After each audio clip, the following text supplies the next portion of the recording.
Mic check, 1, 2.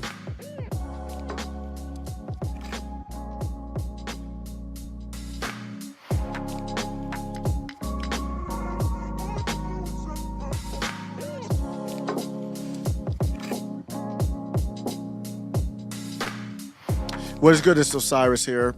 Middle MAGA. Hopefully everybody's doing well. Got a nice Friday, and I'm excited about this show. Got a nice show for you this Friday. You won't believe why I had to push this one back.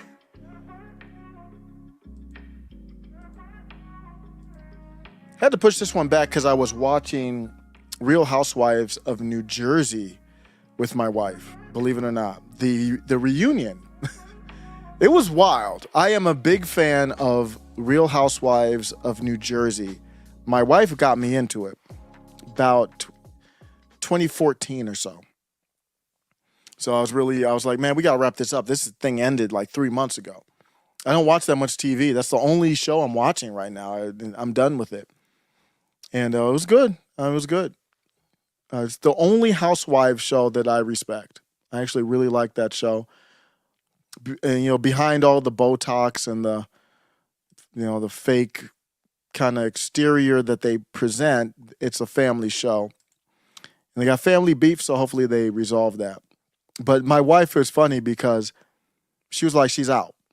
After this season, she's done with the Housewives. I'm like, wait a second.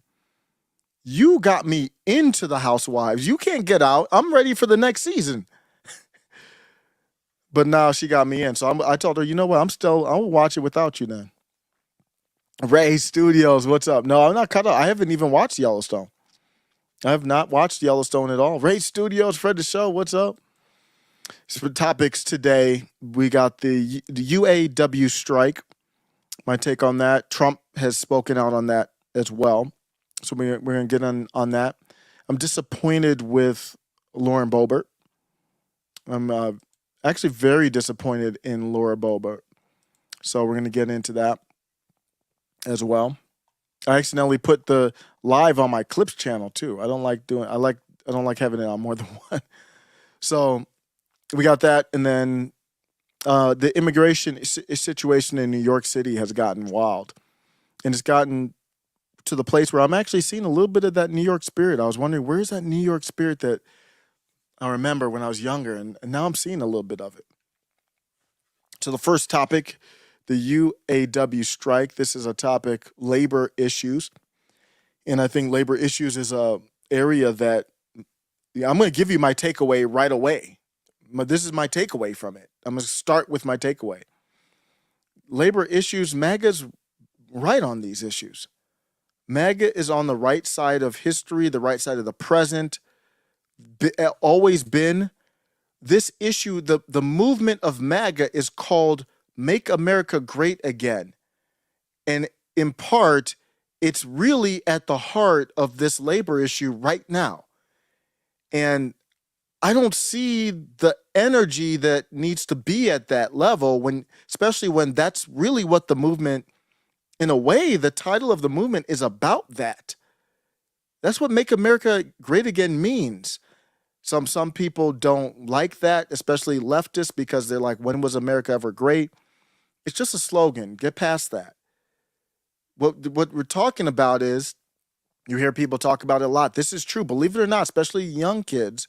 I mean, I'm kind of young to even be talking about this, but back in the 50s, everything wasn't great in the country, but the overall outlook on life, you could go to high school. You knew you were going to have at the worst case scenario, you'd be able to, if you wanted to work hard, this isn't easy work, but if you wanted to work hard, you could go to a factory, get a job, you'd be able to have a car, take care of your wife. Your wife could stay at home. You could have vacation. You could pay for college, house, all that. On one salary at the factory, you could afford all that. And that's part of Make America Great Again means a lot. But to me, that's the heart of it. That's the heart of it. The heart of it is labor. The heart of it is working class citizens who were called deplorable by Hillary Clinton, and Trump and Bannon and them appealed to them. And Trump talked about it. I have some clips now, but this needs to be an ongoing theme. And it's not. It's not an ongoing theme that I see with MAGA, and that I think it should be. MAGA's got the answers here. Hey, what's up? Twitch, I'm still up on Twitch. Word. Well, thanks for stopping by. I haven't chatted with anybody off of Twitch for a while. I had somebody who was acting like a Fed on there who was funny to play around with. So if you're my Fed agent out there, what's up? How you doing? I have no beef with you. Let's start off with the consequences. So just the basic of the headline is the worker union went on strike. This is affecting the big three auto in Detroit. So President Biden defended them, which is, I think, the only right position to take, the only winning position to take, whether he believes it or not. Biden sides with 13,000 General Motors, Ford, and Stellantis workers in Detroit who have walked off the job for the first time in history. So it's the first time in history that it's happened on all three together, coordinated like this, and says record profits have not been shared fairly.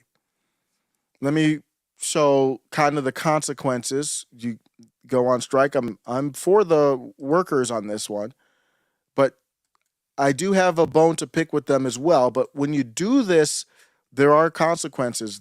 What we're facing right now is an industrial revolution that's on a global scale.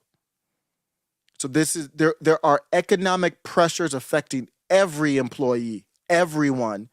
And right now we're seeing that represented through the union and the workers. And now we got breaking news related to that United Auto Workers strike. Let's say back to Phil LeBeau in Detroit. Phil.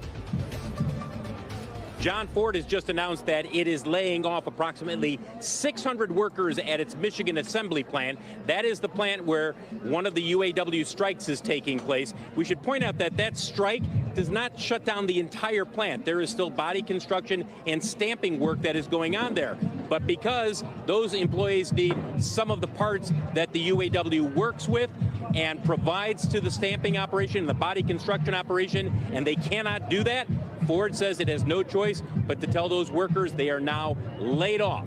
So this is the knock-on effect that we've talked about, John, that when you see these strikes begin, you will see layoffs potentially beginning either at facilities related to that plant where a strike is taking place, or elsewhere within the automaker and their entire network of operations. So that's what you see the consequences already. They knew this was coming. They're ready for it. This is a meme. I found this from Mel on X. This is a meme to describe what I'm talking about. Once upon a time in the 50s, a family could own a home, a car, and send the kids to college, all on one income. That was a thing. And the consequences of that not being a thing anymore, life changes. But what I'm going to go over is poor policy. I don't know if it's malintent or by accident, but I'm not some expert here. You can just look at it and see that the policy isn't working.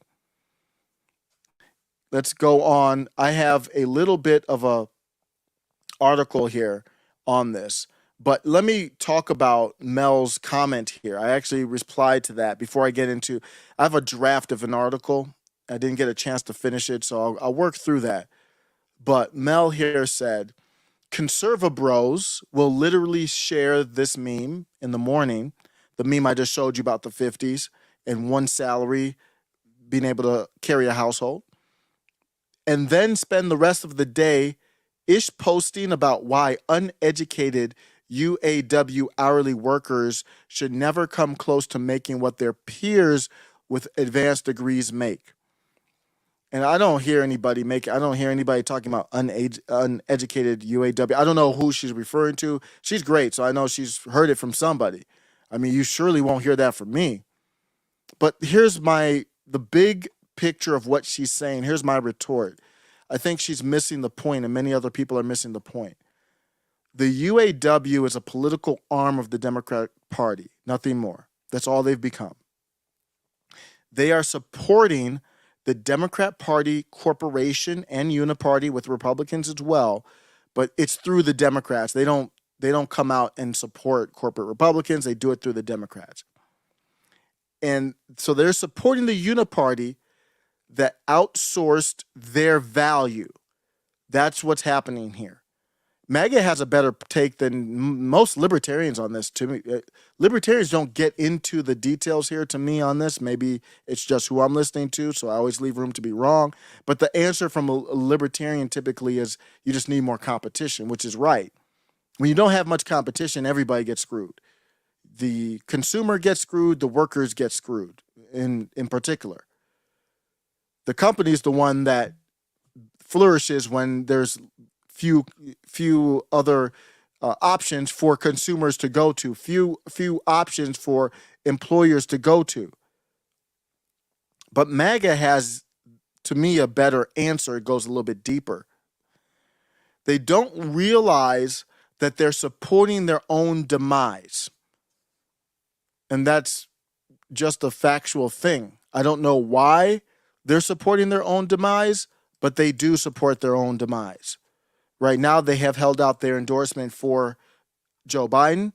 But if you look at 2020, with great fanfare and applause, they endorsed Joseph Biden for president of the United States of America with all the glowing recommendations. The push for electric vehicles and all that, all wrapped up in this in 2020. But they said in these dangerous and difficult times, the country needs a president who will demonstrate clear, stable leadership. Who are you talking about? They're talking about Joe Biden. Less partisan acrimony. They're talking about Joe Biden. And more balance to the rights and protections of working Americans, said Roy Gamble at the time, president of the UAW. UAW members need a federal government that ensures that members have both a good job to go to and that they come home to their families at night having earned a fair day's wage in a safe and secure place. In that statement, there's not one thing that rang true. Not a one. So you have a body of a group that represents thousands of workers. I need you to represent me. I don't need you to be endorsing anybody. You don't need to endorse anybody. You need to represent me. That's the problem I have with unions. And I think the union issue with them, just like teachers' unions, solidly forming behind the Democratic Party machine.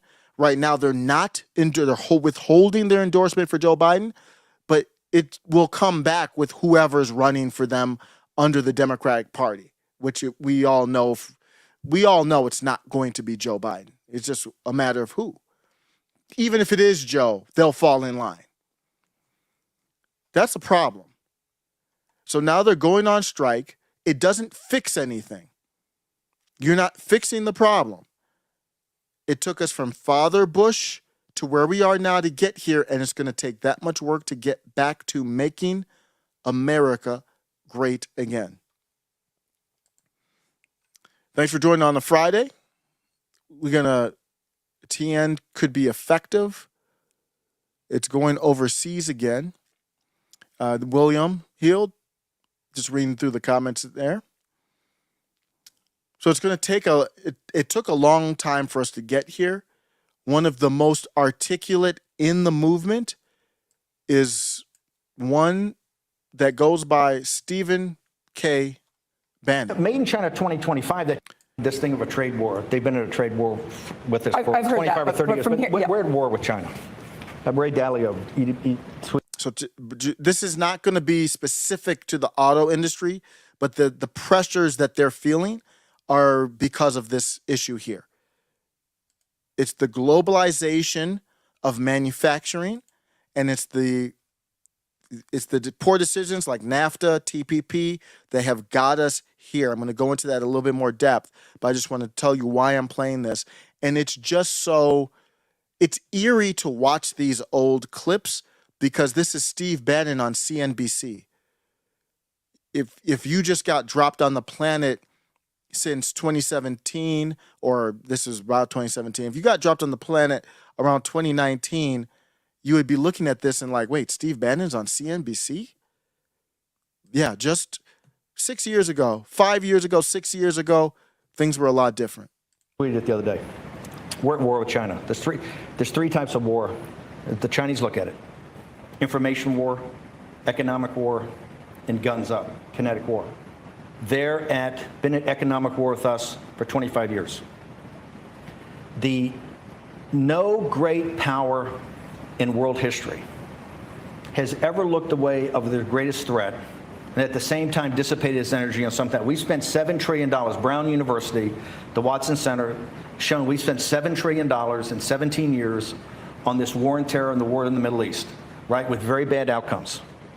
And we've allowed the rise of China. In fact, many people in this room, the elites of our country, have exacerbated the rise of China. And we were told time and time again until Donald Trump got here that it was the inexorable rise of China. It was the second law of thermodynamics. This was a law. I don't know fully what's going on in the world, but I do know, I still, even though Ray, friend of the show, I think Ray's in the chat right now, great. I thought it was great. We got some tough feedback on that. I thought it was great. You know, it was the kind of live that me and Ray did where we're talking about who's a deep state actor or, secret undercover or fake or phony. And that's the kind of discussion we would have just offline. So we just kind of had it on air. But I'm still, China to me, I don't know how all these pieces go, but China is on top of something. And everything's pointing to that. And what Steve is saying is like people in power see that and they're seeding it. They believe it. So I don't know if they're taught this, if they know something we don't know, or if they're just reading the tea leaves, or if they're on the Titanic and they're looking and they see the iceberg and they're like, the iceberg's coming. I'm going to get as much money as I can. I'm going to jump out right before we hit. But they're all the institutions, the politicians, they all seem to be ceding to China. When Donald Trump became president, he went heads up with China. Why? Because he wanted to protect American jobs and workers just like the UAW. And then in 2020, that group, and I know the workers don't really get into the politics, many of them, but we can't afford to be ignorant on politics now. And you allow your leader to endorse Joe Biden. Now, they have switched how they choose the leaders now. So there have been some consequences, but it's still the same issue. And it's not that Republicans are the answer. I think MAGA has the answers, but it's just a matter of you've got to, even if you are a Democrat, hardcore shill, families always voted Democrat for whatever reason, that's fine. Sometimes you've got to tell somebody, I need to go away from you for a second so you appreciate me. So you need to go step away from that. And these politics matter. These are the people making these decisions. So why isn't Steve Bannon on MSNBC right now talking about this right now? If you're a UAW worker, he's talking about the heart of the problem right here. Leftists don't have the heart of the problem. They have the emotion. They're like, oh, the workers, I love the workers. I stand strong with the workers, and the CEOs make so much money. They don't have the heart of the problem. That's not the CEOs making so much money is not the heart of the problem. And Steve Bannon's getting to it. Law of physics in the natural world. In fact, the whole Thucydides trap concept that Kissinger, these guys came up with, is based on the rising power and declining power. We're the declining power. That's the same theory they had before Ronald Reagan got here in the 1970s, that Russia and the Soviet Union was on the rise and we were on decline. That was what détente was about. That was what all the arms agreements were about.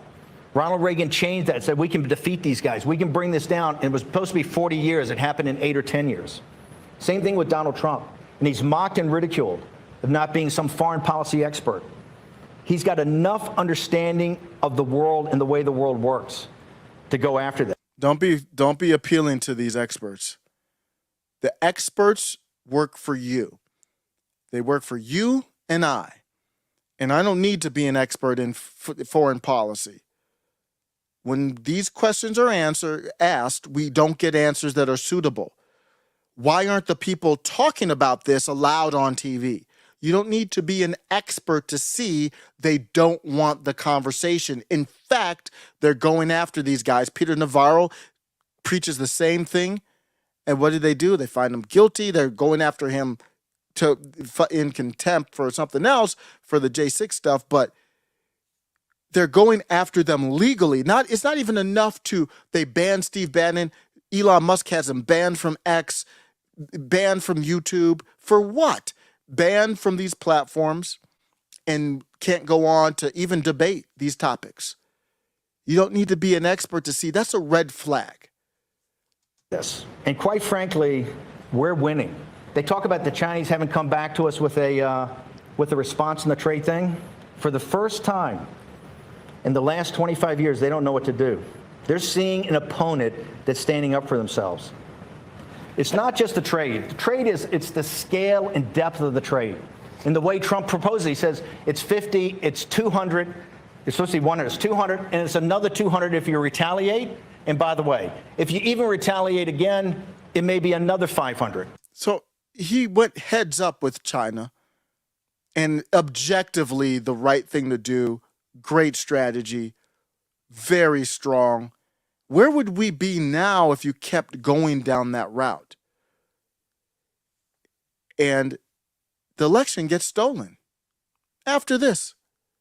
So YouTube says this is 5 years ago. So we're thinking this is about 2018. Bannon left early, so this might even be before. I thought Bannon left. Yeah, this might have been like right before Bannon left. He wasn't there that long after the election. And when they fell out, but gratefully they made up. And Bannon had a great interview with Trump on the War Room just a month or two ago. And so since then, after this happened, the election gets stolen from him and Donald Trump is arrested 4 times. You don't think that has anything to do with this? Why do you think Elon Musk has bent the knee to the World Economic Forum? The World Economic Forum is running the X app right now. They're the CEO. They're running it. She's on record talking about, Elon, you go handle the tech stuff because you can make the tech stuff. You can lead those engineers to make it work well, just like the Tesla. You go one of the biggest differences between Tesla and these other, if you're in the market for EV, one of the biggest differences is the iPad. It's an iPad-like device in the Teslas is just superb. It's the software in the Tesla. So you go to these other electric vehicles and you're like, this is cool. But where's the iPad? It's not Apple, but where's the tablet screen that is just so smooth and flawless? Very hard to do software stuff like that. Elon led that. So what they're saying is the World Economic Forum, we run everything else. It's us now. And Elon, you go make sure the tech runs smooth. Why do you think Elon's doing that? Elon sees the writing on the wall. China is the future. United States is falling back. And I think China's controlling the World Economic Forum. Elon does a lot of business with China. And I think that's what's really happening. When Elon Musk, he talks glowingly about China. He's trying to help the U.S. say, look, they're outworking us. They're working hard. He's like, they're working harder than us. John Ford has just announced that it is laying off approximately 600 workers at its Michigan. So laying off 600 workers at the same time, China, they're trying to work 48 hours a week. And we're about to have a recession, potentially. The figures say that this strike could cost $6 billion for the automakers. Just the strike alone. John Ford has just announced that it is laying off approximately 6. This is warfare on all fronts. Right out there for everyone to see. pushing the electric vehicles, the green agenda. Where does that go? They're not doing it here. Other than the Tesla plants, the other automakers, they are so far behind in electric vehicles. I don't know why they haven't given up. It's the only reason they haven't given up is because the money printer go brrrr. And William Heald, the reason why I kept your comment up there is because I wanted it to remind me to show this. The money printer is just on burr. That's what's happening. Recently, this summer, they put up $9 billion. I put it right here. I said, oh, it's okay they're striking. It doesn't matter. They're going to lose $6 billion in time value money. Money might not even include time. I don't even know if they're including the opportunity cost or the time that you have lost to stay on par with China. Ford receives $9.2 billion government loan for EV battery factory projects. So that's stretched out over time. To my knowledge, it's not like a one-time check. But there's multiple companies that got that. But that's the bailout that William Heald was talking about. CEO makes billions, bailout again. They don't call it a bailout, just like they're not going to call it World War III. It's a proxy war with drones and all that. And it's like, well, we can't put soldiers there because the citizens might rise up. You can't call it a vaccine, so we change the name or change the definition of what a vaccine is. Oh, you didn't take the vaccine. 5 years ago, that shit wouldn't have been called a vaccine. So they keep changing it. Oh, it's not a bailout. It's just a $9.2 billion government loan. That's all it is. Don't hold your breath for them to pay it back. I don't even know if GM, I think, paid back their original one. Tesla got a loan a while back. They paid that off. I don't even know I think Ford's still paying theirs off. The one from the recession, the Great Recession from a while back. So they are going to bail them out. So they loaned 9.2 for EV battery factory. They go on strike and they cost them $6 billion. So $6 billion of that wiped out faster than they're dishing out the 9.2. So they're going to have to fund more of it. Let's continue with my sentiment here with Mel. Hopefully I can find that. So Mel was talking about, hey, Made in China 2025. Mel was talking about, here's what's happening with people criticizing the union workers going on strike. Here's why. Because they're tied into the Democratic Party. As I said, they endorsed Joe Biden. Why? Because they had to. So then let me go ahead and find my other reply to this, because somebody replied to me and said it's about class. And I'm going to look at that here. Sorry, I don't have that ready. Let me make sure if I can find. I hate these more replies. It's in the more replies. Would you fix that? It's not. It's a feature, not a bug. This person said this is all class warfare bullshit. It's not rich versus poor, black versus white, gay versus straight. The government is robbing us blind and keeping us distracted by encouraging endless tribalism. Focus on the problem, not each other. And I don't think this is class. I'm not against this comment, but here's what class warfare can be as toxic as race. But here's how I distinguish it. This is not a class. I'm not up here talking about a class warfare issue. Here's why. Because the class warfare issue is when people, typically on the left, they simplify it to rich is bad, poor is good. That's why people go around robbing stuff. They say, well, that's reparations. Literally said that. If you're poor, whatever you do is good. If you're rich, whatever you do is bad. That's class warfare. And I want no part of that. What I'm talking about here is poor policy. That's something completely different. People who believe in class warfare, they don't like when you expose in Oakland late August, it happens so often, people have it on video. They're just standing there on video, filming someone running around a parking lot breaking into cars. Look, that fool's scoping. Look, he's scoping. Look, he's looking. He looking like, who should I get next? So the car is Who you coming gonna around get the next, parking bro? lot. Look at it. Look at it. Look at her. Damn, look at her. Damn. Damn. Damn, they don't know what they doing. They don't know what they doing. So in Oakland, Hey, they don't know what they doing. it's Hey. so brazen. They're just driving around in their Honda Accord coupe, license plate, all that. They don't care. That's class warfare.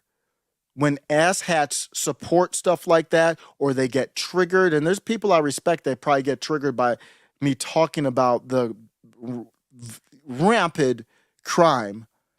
Best Buy's closing down, Nordstrom's closing down.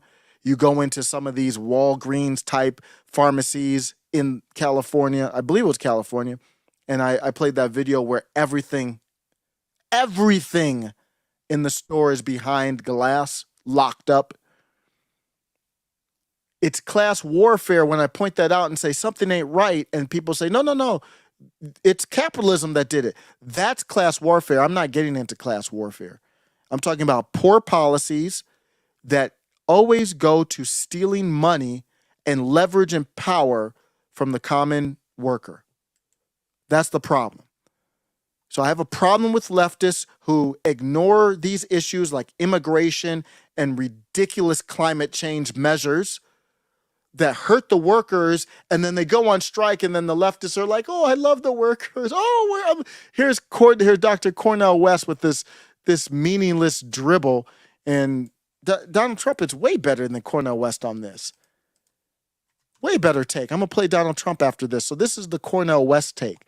I'm in solidarity. It's all an emotional play. I'm in solidarity with our workers, brothers.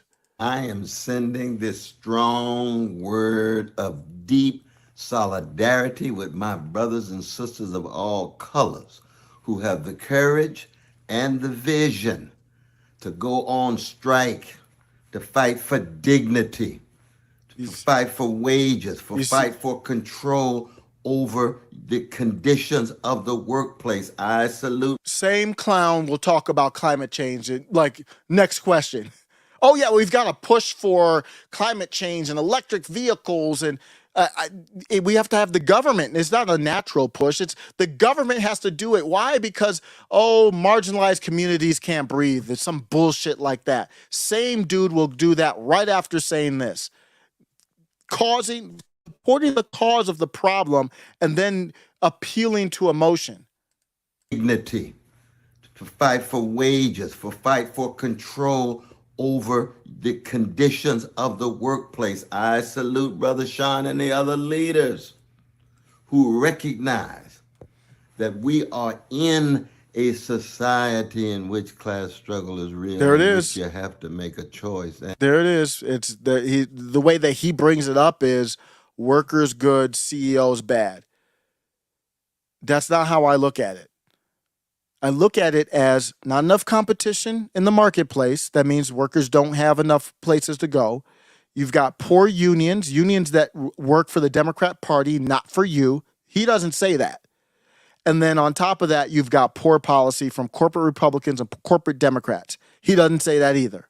And in which when workers straighten their backs up, they're going somewhere because greedy bosses can't ride your back unless it's bent. So stay strong, stay steadfast, and just know I am there spiritually, morally, and physically very soon. Okay, what's that going to get me? With you, brothers and sisters, on strike. I don't need you there with me like that, bro. Let me go to the populist right and see what Donald Trump has to say. I think his comments are a lot better. Let's talk about the economy. And I want to start by talking about this big standoff between the auto workers and the big three auto manufacturers. My question for you, Mr. President, whose side are you on in this? I'm on the side of making our country great. I love that. I'm sorry, I can't play this without. I love that answer. He did. That's a good answer. He did that in the CNN town hall as well with the Ukraine Russia. Oh, and sir, they're trying to pin him on a side to get him into that class warfare stuff. He's like, I'm on the side of making America great again. That's the side I'm on. I love that. Question for you, Mr. President. Whose side are you on in this? I'm on the side of making our country great. The auto workers are not going to have any jobs when you come right down to it, because if you take a look at what they're doing with electric cars are going to be made in China. The auto workers are not going to have. Stop me when he's lying.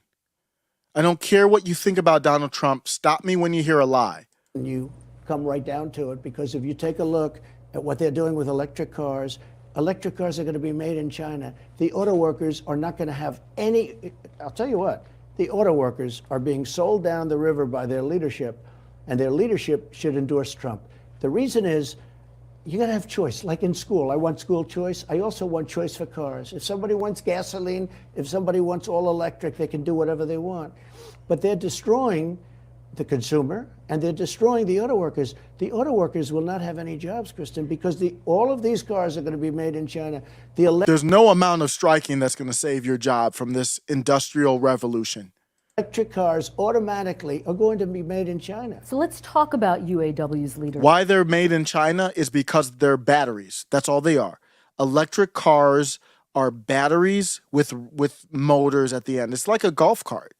And these batteries, you know, right now a lot of them are just like, I mean, they almost look like big double D batteries.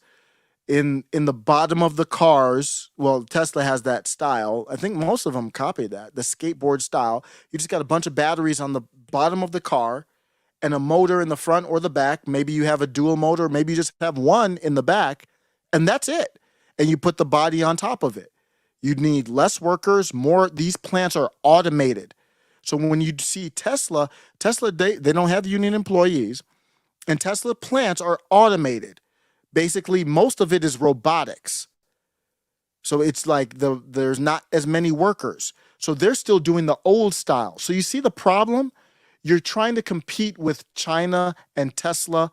There's multiple car companies in China that are trying to steal from Tesla and copy Tesla. So they make their own plants. They're making these plants that with a lot of robotics, and they need less workers.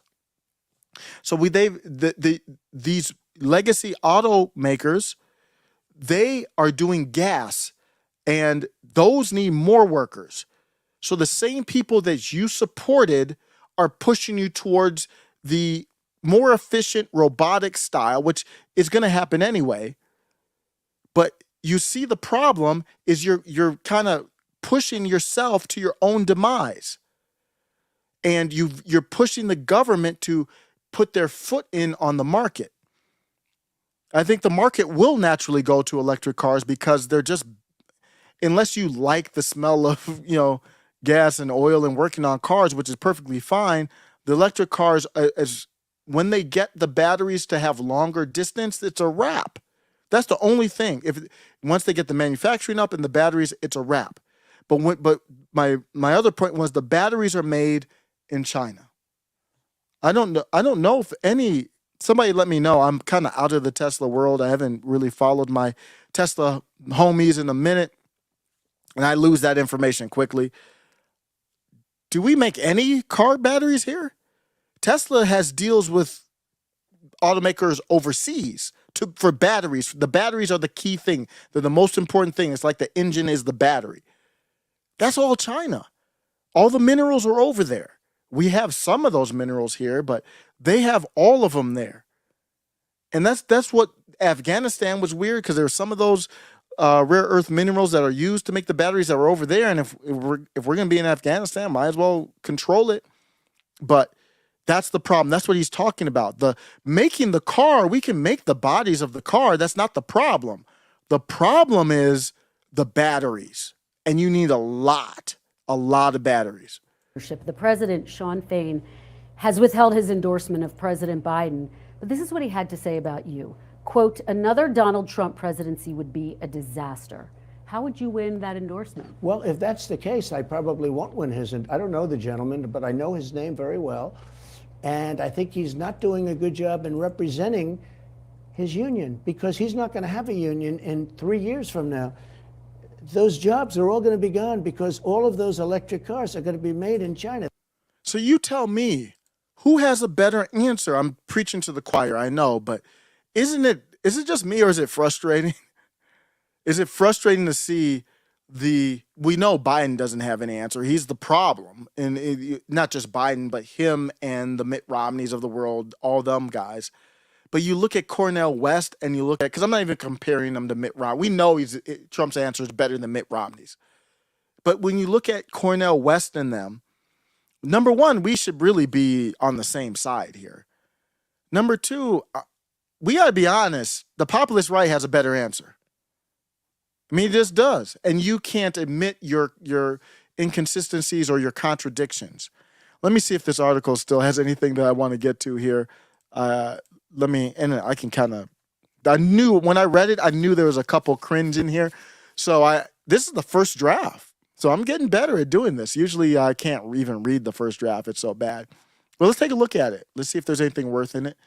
In an unprecedented move, 13,000 auto workers from Detroit's big three firms have taken a stand. I would have had that right. I would have said taken a stance. Taking a stand, halting production lines and echoing a sentiment. ChatGPT uses certain words all the time. Dwelve, echoing. It's really annoying. So I have to go back in there and say, don't use the word echo, don't use the word dwell. At that point, I might as well write it myself. Echoing a sentiment that has reverberated across the nation for years. This historic walkout, I didn't want this part, this demand for justice. Let me skip that. This historic walkout resonates with a familiar voice that has championed the cause of American workers, Donald Trump and the MAGA movement. I was worried that AI wouldn't let you do that, like put the slant like I do on it. And I have to give him credit. I've put some really populist stuff in here and I don't get any. The only thing where it says you can't do it is when you start getting into unliving people, like not, when you start mentioning stuff like that. And maybe sexual type things like the Susanna Gibson. And there's a Susanna Gibson, that's her name, right? Susanna Gibson update I might get to today. But that was tough to put in here. But Donald Trump and the MAGA movement. While many political figures have come and gone, offering platitudes to the working class, Trump's America First ethos has consistently emphasized the importance of American industries and their workers. There's that word delve again. As we delve into the intricate web, I hate that word now, intricate web of global trade dynamics and their profound impact on the auto workers' value and wages, the populist right's clarion call for prioritizing American workers becomes increasingly relevant. The unfolding narrative of these auto workers is not just a story of a strike, it's a reflection of a nation grappling with the consequences of global trade decisions and the persistent voice of MAGA, urging a return to policies that put American workers at the forefront. I really like that, except for a couple things. The persistent voice of MAGA, that's actually not accurate. It needs to be more persistent in this worker. I don't hear that on a normal day through MAGA. And I'm part of that too. The populist left would come to me and say, we don't hear you talking about workers and stuff like that very often. Maybe a handful of videos a year. You're right. I'm part of that problem. So I just said it's good. So the strike, let's see here. During his tenure, Trump often emphasized the need to bring manufacturing jobs back to America, highlighting the plight of industries like the auto sector. His critiques of trade agreements, such as the TPP, which Vivek actually supported, hinted at the challenges faced by industries that found themselves competing on a global stage. The current UAW strike can be seen as a realization of the concerns Trump and the populist right raised. As you heard from Bannon, you heard from Trump there. That's been the theme the whole time, where global trade dynamics have, in many ways, overshadowed the needs and rights of local workers. I don't know. I would reword that one. I would say needs, I don't know what they are talking about with the rights here. See, every once in a while I put something in there that didn't come from me. You wouldn't hear me say the rights of local workers. There's no, I don't like that one. It's not when you talk about rights, it's not a small thing. Trade policies, the double-edged sword. Trade policies, while designed to foster global economic cooperation, can sometimes, and it's a little bit soft with their wordage, I don't want to say can sometimes, has unintended consequences. The shift in manufacturing to countries with cheaper labor costs like China, and I forget Mexico. Mexico for sure has undoubtedly, especially for the auto industry, undoubtedly, why did I struggle to do that? For Mexico has undoubtedly, okay, here am I. I'm right here. Sorry, I lost my place. Trying to make it bigger. Has undoubtedly impacted the value and wages of auto workers in the U.S. The Trans-Pacific Partnership, TPP, though not directly targeting the auto industry, played a role in shaping global trade dynamics, potentially influencing the challenges the industry faces today. The silent NAFTA would be more direct, but I think the TPP is very relevant here. The silent suffering beyond the picket lines. While the UAW strike has brought attention to the immediate concerns of auto workers, there's a silent suffering that often goes unnoticed. The transition from traditional combustion engines to electric vehicles, which I fully acknowledge that for electric vehicles to me are better. Less maintenance. You have more control. They're connected to the internet, which does pose privacy problems. So there's pros and cons, but unless you like working on the engines and oil changes, the electric vehicles don't have those problems. I was talking to somebody about electric vehicle, and they tried to mention something about the engine and oil changes. I was like, you don't have those problems with the electric vehicle. The pressures of staying competitive in a global market and the complexities of navigating union demands versus company profitability all contribute to the multifaceted challenges of the modern auto worker. And then I'll just conclude with this. The UAW strike serves as a stark reminder, it always says as a stark reminder, of the complexities of global trade and its impact on local industries. As we reflect on the sentiments of the populist right and the foresight of figures like Trump, it becomes evident that the challenges faced by the auto industry are not just about wages or working conditions. They're about recognizing the value of the American worker in a rapidly evolving global economy. So I kind of don't like that one, but it's a good way to wrap it up. I got a complaint. I think sometimes I've got to just post it and you're just going to have a whack article sometimes. I don't think it's whack, but it's just kind of fluffy. I want more details in it, but you know why people don't do much detailed article work? Because you just pump them out. It's more about pumping them out than it is, and that's most outlets. Post Millennial, in my opinion, is the same. You go, a lot of their articles are just Washington Post and then a tweet and then words in between. You just pump it out to get that volume out there. But my big takeaway is we got to talk about this more often. It shouldn't be just when they're striking. And we should plant that seed, and there's no reason MAGA can't take some votes away from, even if they will endorse the Democrat, they will. Trust me on that. They will endorse whatever the Democratic Party machine wants them to endorse, but I think you can take they can't force the employees to vote a certain way. And you can wake them up and say, that endorsement's kind of empty and shallow because we're voting, and I'm not even saying you got to vote for Trump. You've just voted a different way. More in line with your interests. MAGA has a problem with avoiding tension. And I think that's why that clip I've played a couple times now from Nick from RBN. And I think what it is this is from influencers. I think what it is that it's like, as an influencer, someone like Lauren Boebert gets attacked a lot by the corporate media. So I don't want to attack Lauren Boebert. I don't want you to attack Lauren Boebert. I want you to help her.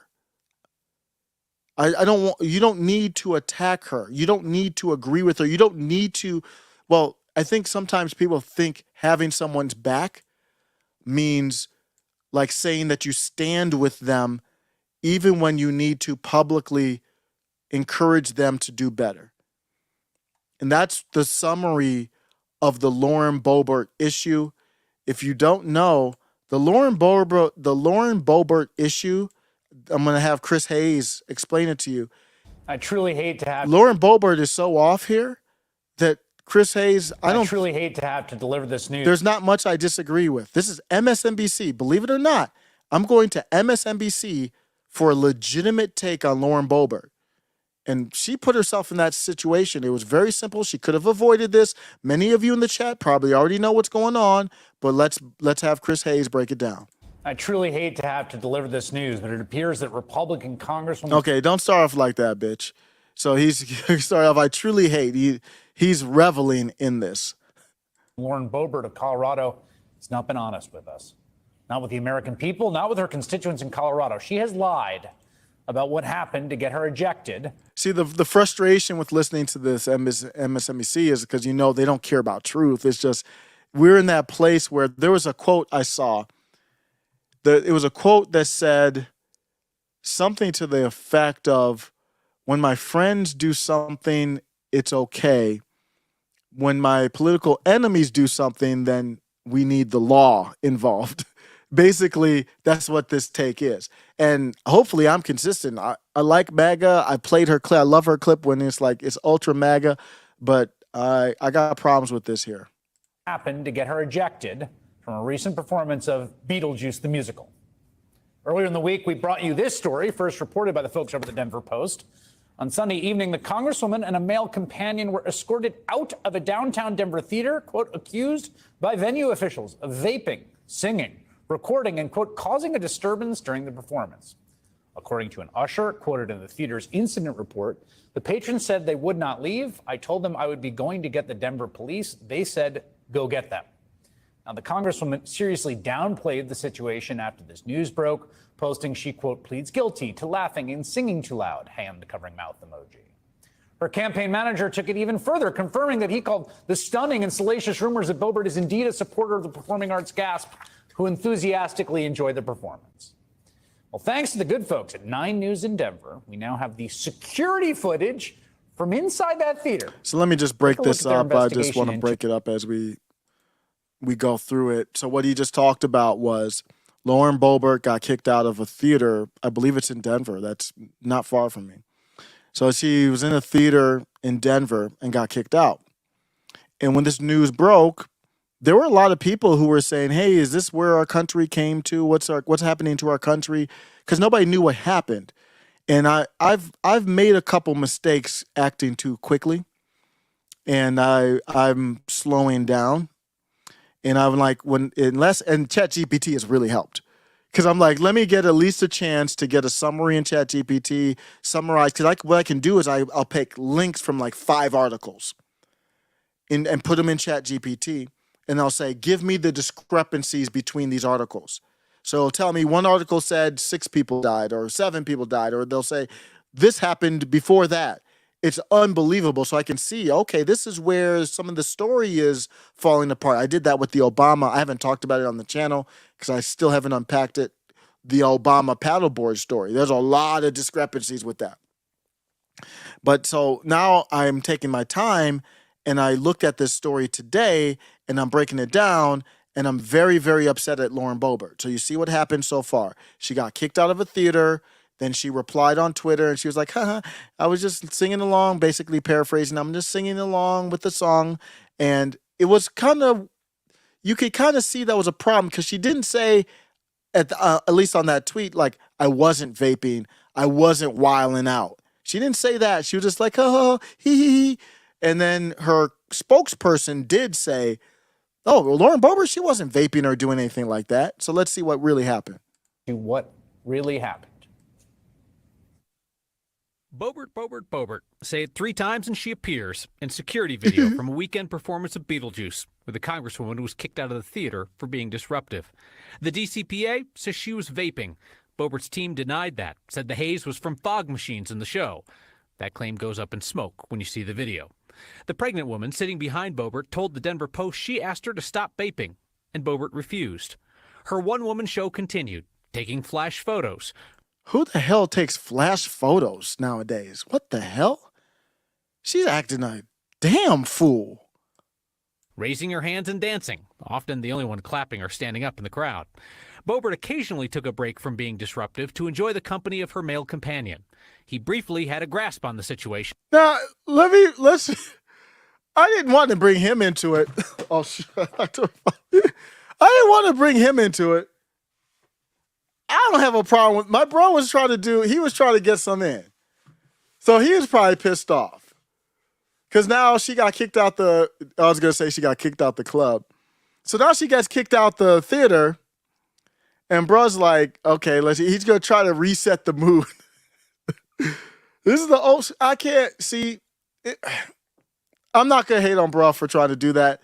I've had a newfound respect for Lauren Boebert's appearance. I'd never in my life, I looked at her like I never in my life looked at Lauren Boebert in any kind of way like this until, we'll get to that later. So I just want to be honest with you and acknowledge that I don't know that's not the point of this part right here is not the part of my criticism. Companion. He briefly had a grasp on the situation before ushers returned. That means he grabbed the boob. That was kind of funny. He recently had a grasp. I think her male companion had a hold on the situation. On the situation before ushers returned and told Boebert she had to leave. The theater's incident report says Boebert pulled the "Don't you know who I am" card on the way out. Then she pulled the "Don't you know who I am" card? You're in Denver. I think this is Denver. You're in Denver. Do you know who I am? They probably gonna lock you up like they try to do Trump. They don't like you in Denver. Maybe she's in with them. I don't know. I'm going to sidetrack for a second. Did she get work done on her assets? Have her assets always been that big? Giving theater My Lord. Employees. Did she get something done? What is going on? She's got some missiles up on top. I've never even noticed that before. Is that work? When I saw this online, I swear to you, I said, I saw this from Dom Euchre. And I was like, did you alter that picture? It doesn't appear to be altered. I know I'm off track. It's the elephant in the room. I don't know how I can't ignore this. My goodness, they're bigger than her head. Each one. What did she do? What kind of work did she get? Did she get a BBL in each boob? What is going on? Well, she could use, I don't like the BBL stuff, but I mean, she could, I would take some, I'm not a boob guy. I would take half off the boob and put them for the figure. But that was one of the biggest parts of the story. I'm not going to lie. I didn't know she must have got something. I've never seen, they're about to pop out and just be out. It looks like they're being restrained by the dress. The single. That's the biggest story. That's one of the biggest parts of this story. I'm not going to lie. I am going to get into the serious part here in a second. But so she's acting a fool. You saw that. She's vaping. The pregnant woman behind her. It's just annoying when, have you been in those events? You kind of like, okay. Back in the 90s or even the 90s, definitely in the 80s, everybody was smoking. It wasn't even, you went home smelling like smoke. And now that it's restricted, you kind of get used to just not having to deal with that. Even though the vape is different, I don't have a huge problem with it. But if you're at those events and someone's vaping, you're like, "Ooh, this is a little weird." So I don't have a problem with the woman saying, that claim goes up in smoke. Can you just, the woman didn't look like she was doing anything wrong. She just said, "Could you stop vaping?" Could you imagine you see some big-chested woman and you're like, did you get a boob? Is that Lauren Boebert? I didn't recognize you because your boobs are bigger than your head. And by the way, could you stop vaping? Is that too much to ask? When you see the video. The pregnant woman sitting behind Boebert told the Denver Post she asked her to stop vaping, and You realize you're not in the house. I know in the house that you and MTG call each other bitch all the time, and I don't know if you're vaping or not. Probably not because the cameras are there. But you kind of rule the house. You just walk around with this swag. You're not in the house. Boebert refused. Her one-woman show continued, taking flash photos. Now that's bitch May right there. So the person just asked you. I don't know what order this happened in, but they asked you to stop vaping. You continue to vape. And then you take flash photos like it's 1999? Her one-woman show continued, taking Do you not have night vision? What phone do you have? Is that your burner? flash photos, raising her hands and dancing, often the only one clapping or standing up in the crowd. Boebert occasionally took a break from being disruptive to enjoy the company of her male companion. He briefly had a grasp on the situation. They like doing that part. Card on the way out, giving theater Do you know who I am? employees the single finger A middle finger. She was acting a fool. salute. I mean, Now, she was we're sparing wild. you the details of the more R-rated behavior Boebert and her friend engaged in. You can find that on the internet if you zoom in on some of that surveillance footage, if you're interested. At the I am interested, but that's a sidetrack. I'm not happy with Lauren Boebert. Not at all. That ain't gonna work for me, Lauren. The big problem I have is that we got the news that she got kicked out. Everything happening in the country is political, crazy. I understand people rush to wondering, like, did she get kicked out because she's MAGA? And Lauren Boebert didn't say anything. It's a populist movement, Lauren. Nobody cares that you're vaping. Nobody even cares that you're acting a fool as long as you go into that pit of that snake pit that's DC and you're fighting for our rights, like you put your neck on the line to hold out on the speaker vote and you might need to do it again. I don't care if you're vaping.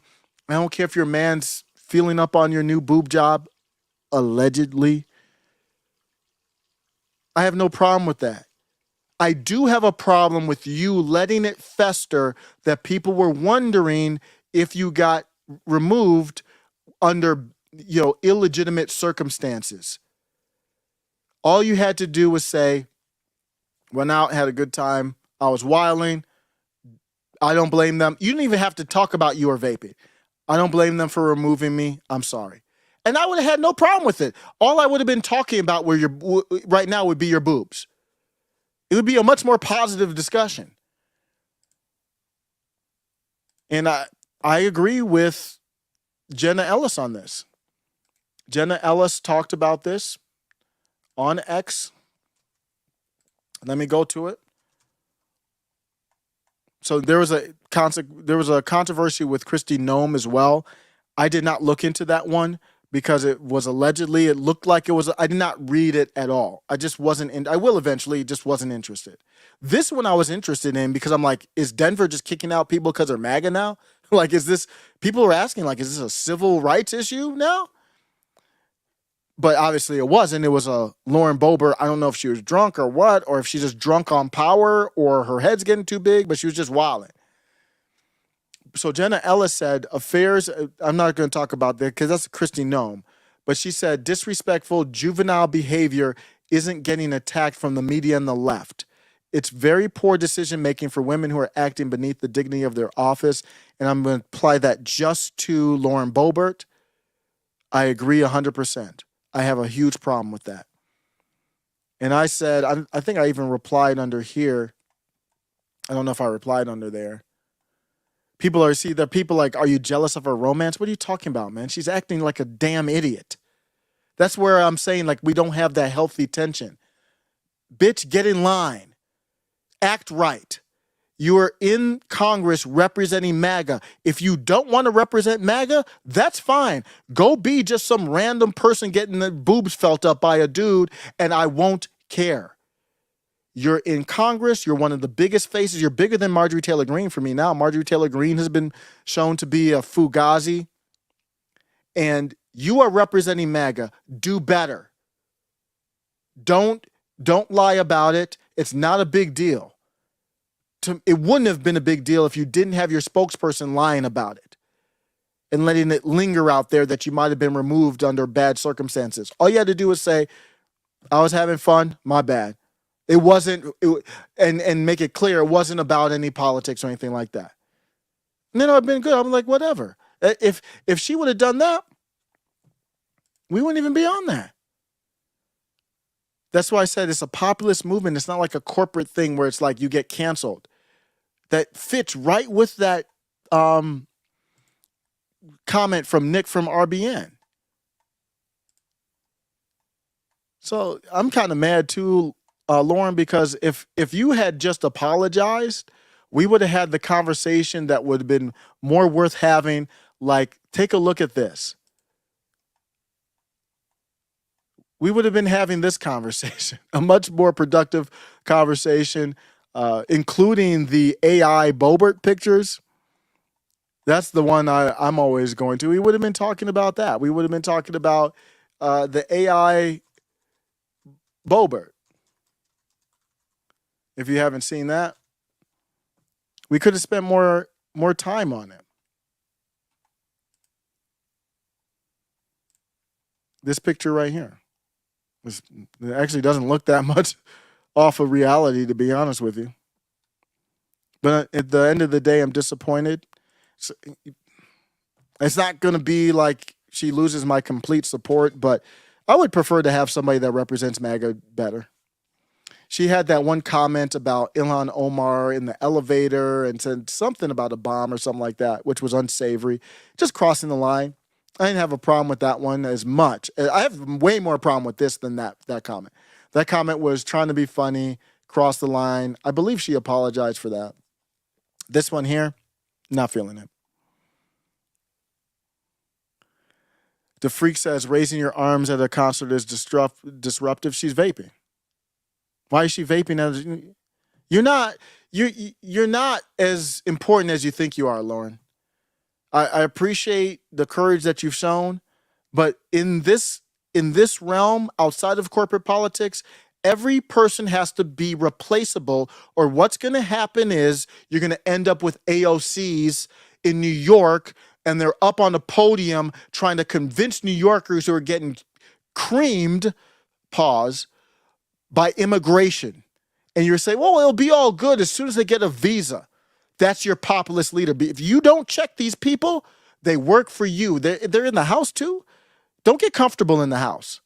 Replace your ass. Matt Gaetz, all y'all. You must challenge them or you're going to end up working for them. You're going to have the same thing happened with the populist left where AOC, to me, AOC was actually quality and good when she first got into office and then flipped because nobody tested her. And now it's too late. Don't come out here and let people start speculating like, oh, shoot, there's more civil issues or not unrest, but, discriminatory type things when it was really you in a dress that's like 2 sizes too tight, a new boob job allegedly, and a man groping you up and you vaping and taking flash photos. That's ridiculous. You're a grown-ass woman. Do better. You're not repping MAGA like that. I have a serious problem with that. I have more of a problem actually with people who are out here saying, well, I stand by Lauren. Bitch, don't stand by her. Stand by what? If she would have apologized for it, then I could have stood by her and say she made a mistake and she straight up owned it and apologized. I'm moving on. Matt Gaetz tweeted like, I stand by her. And I like Alex Brucevic, but Alex, I mean, he's kind of, I think he's in that realm, so he pretty much has to. But Matt Gaetz, like, I stand by Lauren. No, Lauren, I need you to do better. You can stand by Lauren by saying, I stand by Lauren, and I also want her to do better. There was no reason to make this a bigger deal than it needed to be. That's how, if you're really going to stand by her, that's what you would do. Just like this dumbass position they were having by standing by George Santos. Is the same type of thing. I'm standing by that nigga, that weird-ass, corrupt acting ass nigga. I'm not standing by him for what? You gotta keep this movement, man. You can't have people out here doing stuff that's clearly stupid. This is not like Hillary Clinton. That's how you get Joe Biden's. They do these one corrupt thing. Oh, it's okay. It's just Joe. And they do this next corrupt thing. Oh, it's just okay. It's Joe. And then next thing, oh, he's the lesser of two evils. And that's how you get the AOCs, the Jamal Bowmans. You get the Ilhan Omars, Ayanna Presley's. Yeah, I'm not happy with that. But I talked about AOC.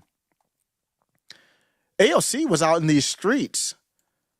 And the last couple times we seen AOC in these streets, she been getting that work. The New Yorkers rise on up. The American dream.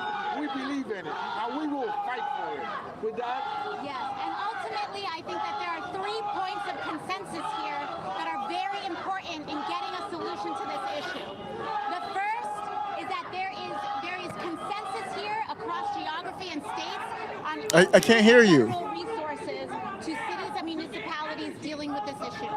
The second is to allow for work authorizations so that the folks in here can get to work and start supporting themselves as soon as possible. They are prevented from getting. Union workers have some protections on their pay, but that still doesn't protect you from outside external pressures. So when you want a 40% increase in your pay, it ain't happening. And AOC is up here saying, no, they can come through. As soon as we get them visas to work, it'll be all good. You do realize that means everybody's pay goes down, right? Here can get to work and start supporting themselves as soon as possible. To get to work and start supporting themselves as soon as possible. How about we keep them from coming here in the first place? How about that? How about we work on that? On increased federal resources. Increase federal resources. Every goddamn thing that comes out of these leftists, even the real populist leftists' mouth, is more federal power. Everything that comes out their mouth is federal power. More money for this, more this, we could do this. And it's like, wait a second, you think our resources are infinite? The first is that there is consensus here across geography and states on increased federal resources to cities and municipalities dealing with. Shout her down. The second is to allow for work authorizations so that the folks in here can get to work and start supporting themselves as soon as possible. They are prevented from getting jobs. They are prevented from employment. Shout her down. That is part of the strain on our public systems. The faster that folks can access the work that they're asking for legally, the better we can solve this problem. And the third is extension of temporary protected status for Venezuelans, who are the largest population that are arriving here. So with that, we thank you all, and ready to wrap up? well, the American dream will not be bullied into submission today. We will continue to fight for the American dream. We will not. So it might be kind of volume kind of low. So AOC, she's handling it very well. This is, you play it off like nothing big's happening. She doesn't have headphones, so she can't hear herself. So when she's talking, she can barely hear herself. If she had headphones, it would, but she's acting like she's confident in it because she knows the mic will amplify it when it's on TV. But in person, nobody can hear her. She's getting shouted the hell down. And then she tries to say, hey, anything else?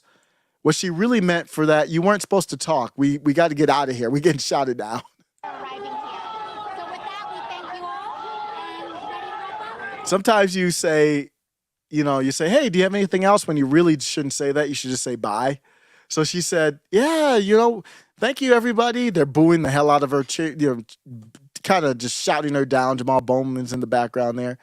And she's like, hey, we're going to wrap up. Anything else? She regretted that the second she said it. Population that are arriving here. So with that, we thank you all, and ready to wrap up? well, the American dream will not be bullied into submission today. We will continue to fight for the American dream. We will not be bullied. We will not be pushed into a corner. We will fight for these common sense solutions. TPS for the Venezuelans, an extension. They already have TPS. Work permits for people that just want to work for their families. Additional funding, yes, for New York City needs more funding so we can get this done. God bless you, America. We love you. What are you guys doing to get additional funding? Thank you. We're going to fight for a supplemental that will include. I just love hearing them get shot. I can't hear anything that they're saying. This is what it looked like in real time. So they're getting shotted down on their cringe takes on immigration. So I don't know if this is MAGA type people out there. It's New York, so it's probably not that many of them. They're shouting them down. These look like, Democrat type people. I mean, that's where they're at. Nobody's wearing a MAGA. Well, there is a Let's Go Brandon, so there is that. So let's hear.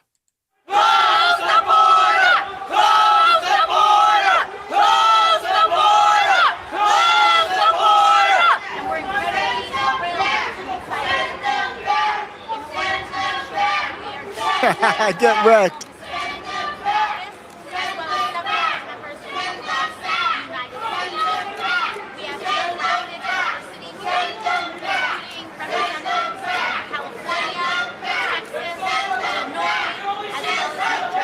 Great reporting on the street.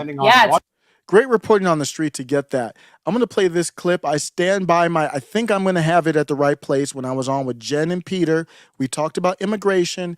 I clearly stand by my take here.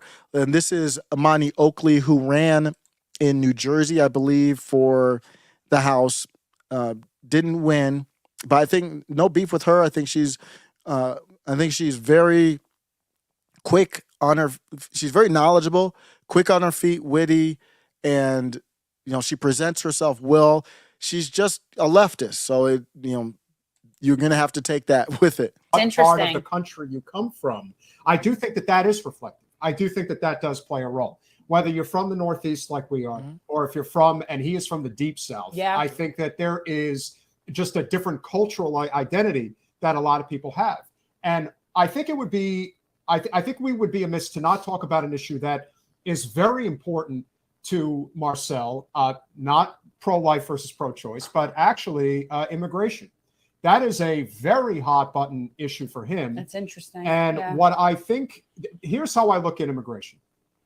And I believe I'm more of a hardliner than Jen is when it comes to immigration. However, that's the understatement of the universe. What I will say that never gets talked about is you end up having a crisis at the border because there is an economic populist labor uprising that's happening in this country right now, where the worker is not looking at the shareholder and the boss and saying, I'm just going to take my crumbs and go on my merry way. I know what my worth is, and I'm going to fight for it. And by the way, all these people standing around me and behind me, they agree with me, and they're going to fight with me too. And so the powers that be look at it as, well, there's no real labor laws in this country. We don't actually have to do anything that you want. So what we will do is open up the floodgates at the border, bring in people from other countries that will work for slave wage, no different than any of the trade deals that we have had, particularly during the Clinton era, that completely goes against what labor actually needs, much less wants. And so the whole cycle just repeats itself. And so the problem, though, is that it becomes, well, I'm blaming, the Latino immigrants that are coming in. No, you have to blame the system that is forcing this upon us. And you heard that from Donald Trump. Donald Trump wasn't blaming any Latinos or Venezuelans or whoever. They're coming from everywhere now. They're coming from China. They're coming from Germany. They're coming from, I've heard damn near every country in the world. Some people who want to get here legally might come through the border because they're like, damn, I can get through. It doesn't have to be this way. No. But that's why it is this way. And that's the miss of the, instead of telling everybody it's the Mexicans, it's totally their fault. See, that's a miss. So, Peter's great, but that's not Donald Trump. I just played Donald Trump's take on it. He didn't say anything about the Mexicans. That's not the reason. People who are desperate to live just want to live, and they'll take whatever they can get in order to survive. The people who are at the top who get everything, they just laugh at us fighting amongst each other, not trying to figure out how to solve the problem. But to me, the real problem is that labor needs to figure out how to come together. That's my thought. Would love to hear your thoughts. I'm sorry, I kind of went first the last two times. I just want to make sure you have enough time. No, go. You killing it. Yeah. Oh, okay. Well, I mean, first of all, if we're talking about labor coming together, I think we need to have a very serious conversation as the left about why these old school union bosses keep going Yes. for the most corporate Dems in the world. I mean, we need to have that conversation.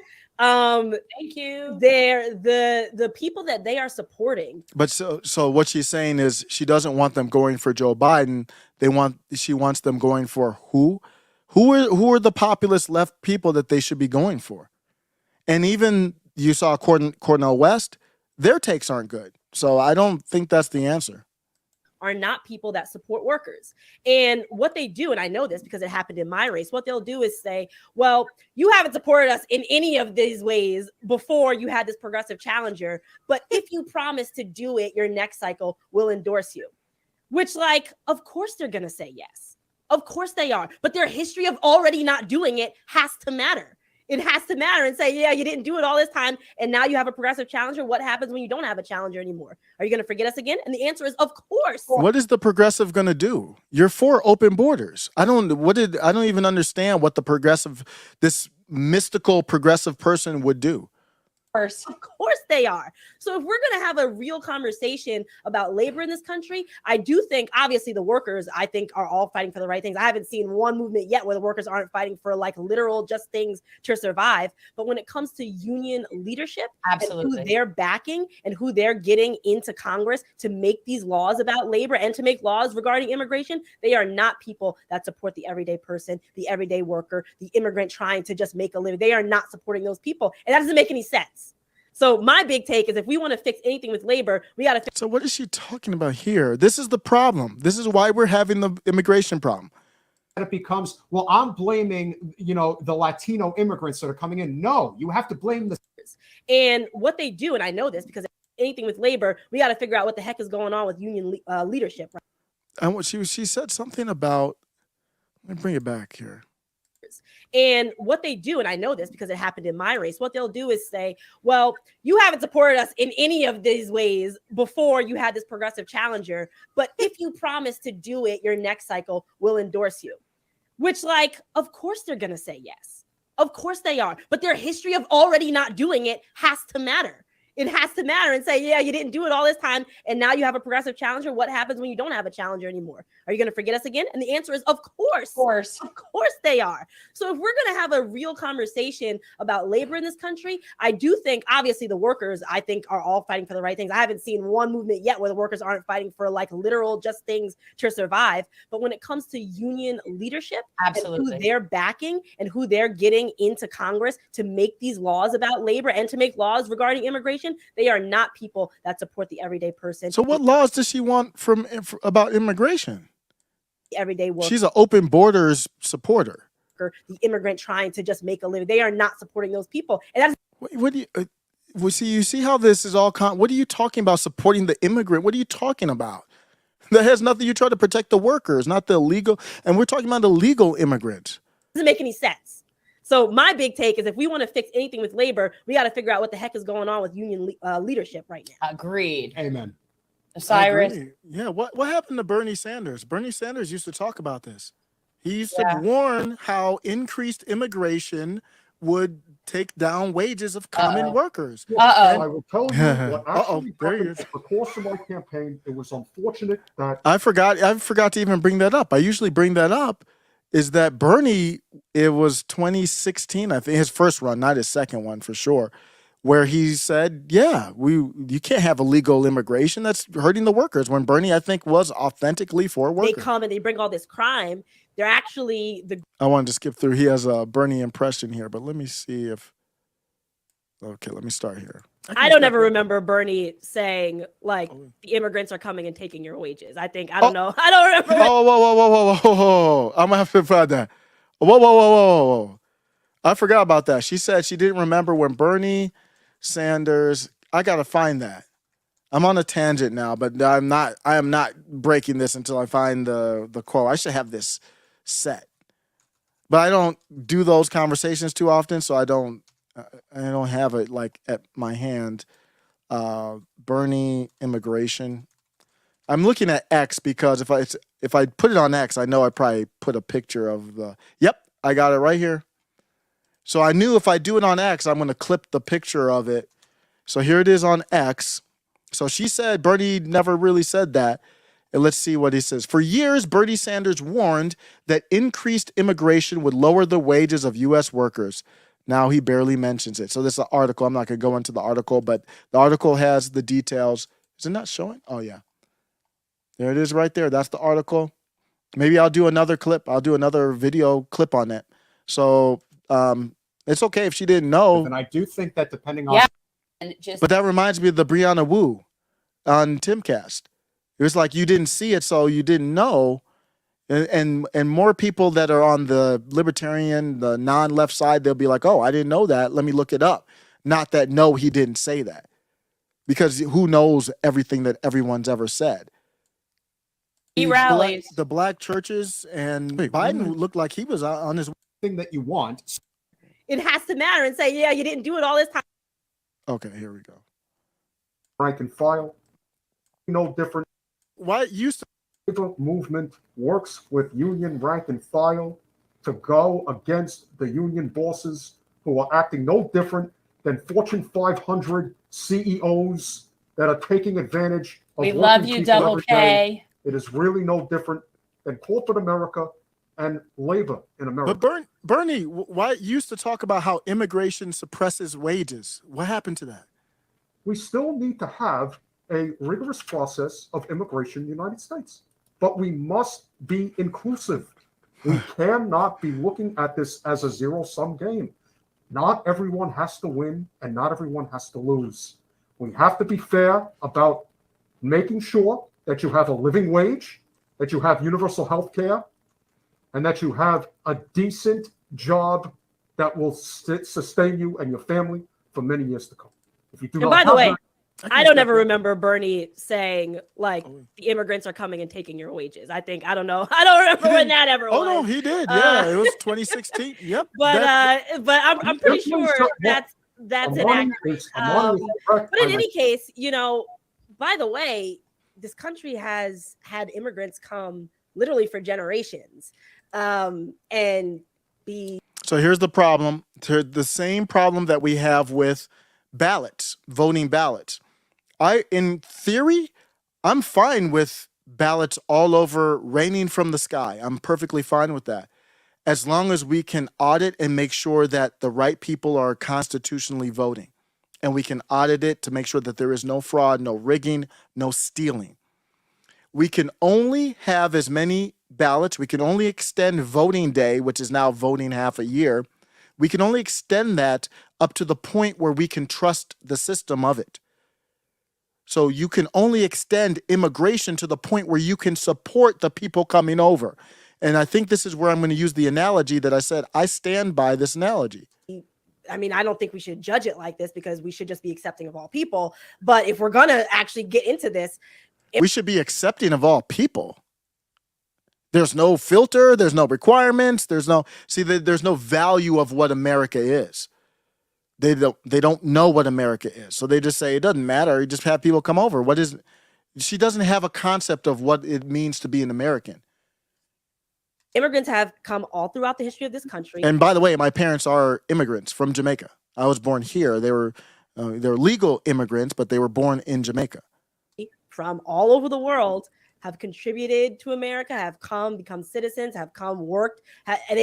Immigrants are actually a group that, despite what the right tries to claim, that they come and they bring all this crime, they're actually the group. They're less likely to commit crimes here domestically. So there's really no argument other than to do exactly what Peter was saying, which is to pit people against immigrants when the real problem that they have are these corporations and these politicians who are not actually serving everyday working people. The thieves are the corporations. And what I did say back in 2016 is that I do not believe in open borders. That is the only thing that I said. Why didn't you believe in open borders?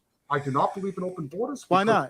Because there is a labor force that must be balanced. We cannot just allow it. It would eliminate the idea of a nation state. We cannot allow the American worker to be completely undercut by people coming from other parts of the world that are desperate for help. It is not that we do not want to help them, but we must help the American worker. And they will not be helped by just allowing mega corporations to pay slave wages to anyone who wants to come here for a job. That is not the American way. That is the corporate way. No, the American way is to just go ship all of the jobs over to other countries and abuse their people. Yeah. I said my piece. I hope you all enjoyed it. Good to see you. My one take on that, though, is to me, it's a pretty simple concept. If you have a house, you can't let everybody come through your house and eat your food and use up your resources. You can't print money in your house. That's what's happening here, is that we can print money through the Federal Reserve, hand it out to New York, hand it out to Chicago, hand it out to whoever has, influx. You saw Eric Adams begging for money, like we've got this immigration issue. Well, what about the border? He's not even a border city or state. I think we have to look at it from that point. My parents are Jamaican. But here's the problem, and I know that there's a lot of people, particularly in independent right-wing media, that will talk about this, and left-wing media will not talk about it. And the issue here isn't that is the border open or closed? Well, obviously, it shouldn't be an open border situation. You know what? The opinions of Peter Hager are that of himself and do not reflect the opinions of Jen Perlman. Okay. Wait, are you open border? Like I was saying, I didn't say that. But my point is, this is not a fight about, one worker taking bread from another worker. This is coming from the fact that for decades and decades and Yes, it is. Yes, it is. It is. So I disagree with Peter there. Peter is much more.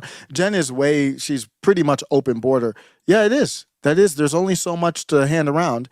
And the only way that there's not so much to hand around is to print more of it, which devalues the dollar, devalues your value. Whether you want to say the touchstone point was President Reagan firing the air traffic controllers because they were on strike in August of 1981, and no one of union leadership anywhere. We have a good friend down here, Fred Frost, who was part of the CWA for decades. He talks about it all the time. The AFL-CIO needed to organize a national strike that day that Reagan did it, but they were afraid. He was an extremely popular, especially in his first term, he was extremely popular, and he basically had carte blanche to just do what he wanted, and no one wanted to stand up to it, but for decades and decades, and that was only the appetizer. The entree became normal trade relations with China and NAFTA, which decided to bring to America. And so as a result. And just to be clear, I really love my friends on the left, especially those like you see here with Jen and Peter, who we might disagree, but you can talk with them. They don't look at you just because I got MAGA in my title. They're not like, well, I can't talk to a MAGA person. I kind of like having MAGA in my title because and I like using the N-word sometimes and making fun of these fat black women Democrats because it kind of filters out people who are, disingenuous and not. Who wants to have a real conversation and who doesn't? Because if you don't understand, some people ask, well, why are you calling them fat and black? Then we talk about it. They're like, okay, I got you. Or they might not, but we can still interact. So I kind of like doing that. So I'm going to end this immigration topic on giving my friends on the populist left credit for where they're right and where they're better than the populist right on this one issue. I'm going to get to this where I'm going to end it after Imani uses an analogy. She doesn't like my analogy of the country being a house. And I just want to show that just to show you they always appeal. They think that's too simple. That's a simpleton take. Well, yeah, I understand in reality it's more complicated than that, but that's the fundamental of it. Both of that, you're now seeing the effects over a generation later that we have to suffer for. And so it's not the immigrant that is the problem here. The problem is the system that is designed for us to hate immigrants. And nobody said that. Who's saying that? Nobody's saying that immigrants the problem, other than when you talk about like letting in criminals. I don't blame anybody trying to come here. I actually respect them a lot if they're trying to flee an area, whatever they're fleeing to come here. That the issue has never been I'm against the person of the immigrant who's coming. Same as the LGBTQ thing. I don't like the identity. I don't like you defining yourself based on who you like to have sex with and then trying to impart that on me. It's not anything against the people personally. That's what it is. It's punching down, but that's not my thing. And no, I don't necessarily say that I'm for open borders, but I don't like that the assumption that he said is, well, obviously that's not the answer. I don't agree that that's obviously not the answer. I agree that that's something that I would think about or consider if I saw different things. We just are so trained to say that's not the answer. I didn't say I support it. I didn't say I don't support it. I just don't think anything to me is that obvious. I think obviously we've been doing shit wrong for a long friggin' time. That's what I think. Yeah. And I also don't think it adds up to history. Like, it just does not add up to what actually has happened in this country throughout history when immigrants have come to this country. Like, it just doesn't, they did not break the economy. And I also want us to, really hone in here, because the economics for a country are not the same as personal economics. Those are two different things. And we were talking about classes earlier. They're actually two different classes too. It's microeconomics and macroeconomics. Right. They're like completely different things. The way you run your household is going to be completely different from the way you run your country for a multitude of reasons. One of them, which is what you mentioned, which is printing money, but also a bunch of other reasons. So wait, so is she making the argument that printing money is good? You see where, man, they get into some really off the wall stuff. And they got a lot of energy for not understanding. Like, when I use the analogy of the house, you can't, that's not there. I'm using the house as if it's the country. So it's not micro versus macro. To say, like, would you let somebody come to your house and eat all your food? Well, like, I'm not the US government. So, like, no, I'm a working class American. America is not the working class of the world. Okay. So it's like, that's not even that comparison. If we were to say that our household, finances and economics are the same as the economics of a nation, even that comparison wouldn't be correct, because people here are living paycheck to paycheck. The United States government, I assure you, is not living paycheck to paycheck. I assure you of that. So it's not a right comparison. It's a false equivalency. It's something that we just have to do away with when we have discussions. Look at my face. Of this matter.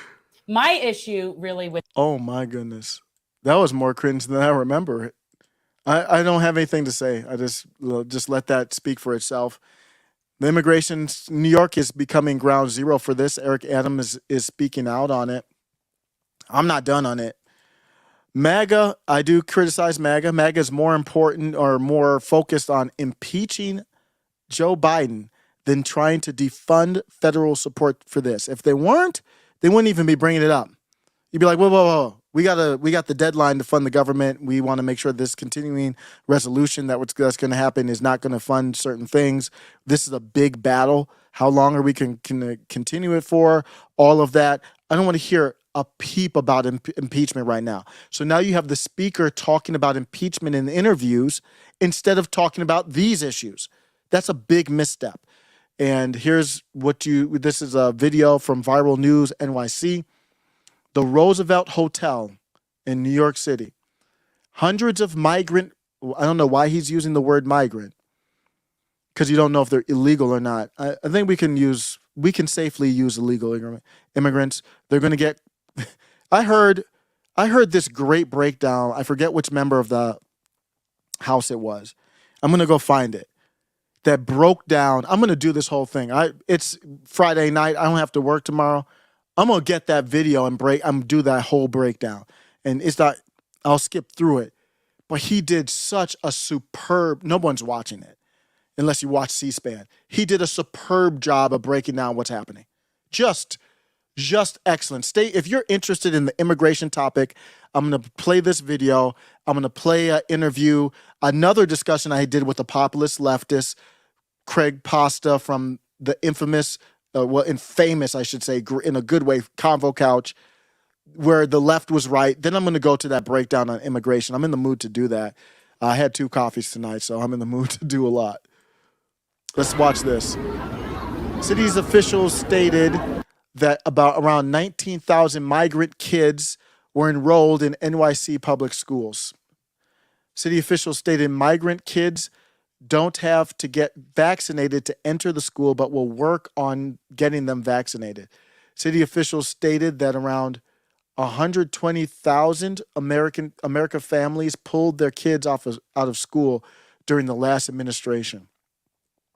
And you're going to see a video where somebody's going down the street and this is a line of illegal immigrants. He's like, This isn't even mentioning the ones that are flooding, walking, and crossing the border. We're looking at a line wrapping around the block.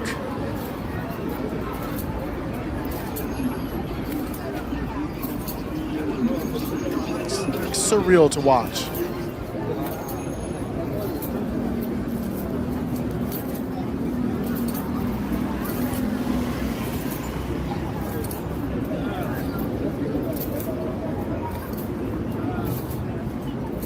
So there, he's walking around.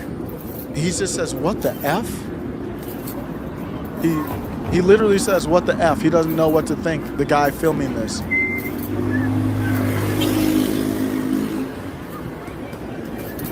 Absolutely. And the line just keeps getting longer. Boopity boop, boopity boop. Oh, buddy. Let me show you the U.S.-Mexican border now. Oh. You guys can't hide this. We got, citizen journalists all over the place recording this.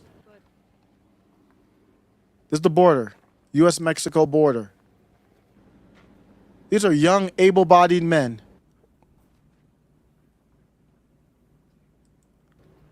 They look like they came from Nigeria or something. I mean, we don't even know what country these people are coming from. How the hell did they get over here? A raft? And like, before somebody comes into your house, you might want to check them out. Like, should you really come into my house? Where do you come from? Who are you? You just open your door and you got random niggas coming through your house. Yeah. There was also a video that went viral. And this is, I'm going to show you here, a Biden bus. Take a look at this. The immigration crisis is something that really is heating up now. Biden just had Border Patrol